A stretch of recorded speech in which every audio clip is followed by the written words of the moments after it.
নগদ ৫ কোটি টাকা কিংবা শেয়ারে সমঝোতা না হওয়ায় সাথী আফ্রিদি গ্রেফতার, বলেছে নুরুল হক নূর। নগদ ৫ কোটি টাকা কিংবা শেয়ারে সমঝোতা না হওয়ায় মাই টিভির চেয়ারম্যান নাসিরুদ্দিন সাথী ও তার ছেলে তৌহিদ আফ্রিদিকে গ্রেফতার করানো হয়েছে বলে অভিযোগ করেছেন গণ অধিকার পরিষদের সভাপতি নুরুল হক নূর।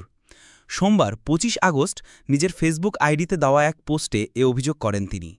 পোস্টে তিনি লেখেন, জনকণ্ঠ দখলের ন্যায় মাই টিভি দখলেও সুপরিকল্পিতভাবে কিছু ব্যক্তি পরস্পর যোগসাজশে মাই টিভি চেয়ারম্যান নাসিরুদ্দিন সাথী ও তার ছেলে তৌহিদ আফ্রিদিকে গ্রেফতার করিয়েছে।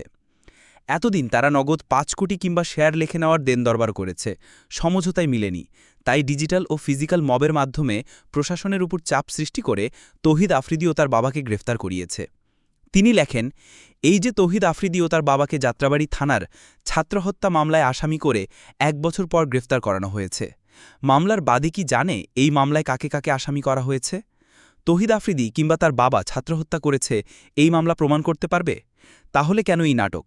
আফ্রিদি যদি লীগের হয়ে কিছু করে থাকে সেজন্য তাকে সুনির্দিষ্টভাবে সেসব অভিযোগে মামলা দেয়া যেত। সে ধরনের মামলা না করে কেন তাকে ও তার বাবাকে যাত্রাবাড়ির ছাত্রহত্যা মামলায় ভিত্তিহীনভাবে আসামি করে ১ বছর পর গ্রেপ্তার করানো হলো? তিনি আরও লেখেন, এই যে হঠাৎ বিপ্লবের চেতনায় দখলদার হয়ে ওঠা ফিজিক্যাল ও ডিজিটাল মব সৃষ্টিকারী দুর্বৃত্তদের চাপে প্রশাসন মাঝে মাঝে কিছু বিবেচনাহীন সিদ্ধান্ত নিচ্ছে, এর প্রভাব কি প্রশাসন বা আমরা উপলব্ধি করতে পারতেছি?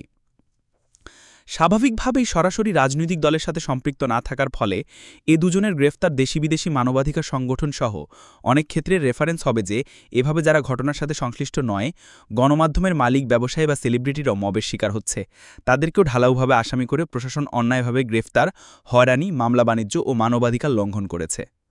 নূর লেখেন, ফলে প্রকৃত অপরাধীদেরও বেলাতেও রেফারেন্স হিসাবে দেশি বিদেশি মানবাধিকার সংগঠন ও অন্যান্য সংস্থা এগুলোকে উদাহরণ হিসাবে তাদের রিপোর্টে তুলে ধরবে। এই বিষয়টি হয়তো সাধারণ মানুষ অনেকেই বুঝবেন না, তাদের জন্য বলা। মাঝে মাঝে নিশ্চয়ই দেখেছেন যুক্তরাষ্ট্র, অস্ট্রেলিয়া, কানাডা সহ পশ্চিমা দেশসমূহ লীগ আমলে বাংলাদেশে বিরোধী দলের উপর দমনপীড়ন নিয়ে রিপোর্ট দিত, ব্যবহার করবে। এসব ইস্যুকে সরকারের উপর দেশি বিদেশি চাপ বাড়বে, ফলে স্বাভাবিকভাবেই দেখা যাবে দেশি বিদেশি চাপে সরকার ও আইনশৃঙ্খলা বাহিনী প্রকৃত অপরাধীদের বিরুদ্ধে পদক্ষেপ গ্রহণে পিছপা হতে বাধ্য হবে। কার্যত এসব ভুল পদক্ষেপ প্রকারান্তে ফ্যাসিবাদের ফেরারি রাস্তা তৈরিতেই সহায়ক ভূমিকা পালন করবে। জনকণ্ঠ দখলের ন্যায় মাই টিভি দখলেও যারা প্রশাসনের উপর চাপ সৃষ্টি করে এগুলো করাচ্ছে, তাদের মুখোশ উন্মোচন করে তাদের বিরুদ্ধেও ব্যবস্থা নেওয়া হোক।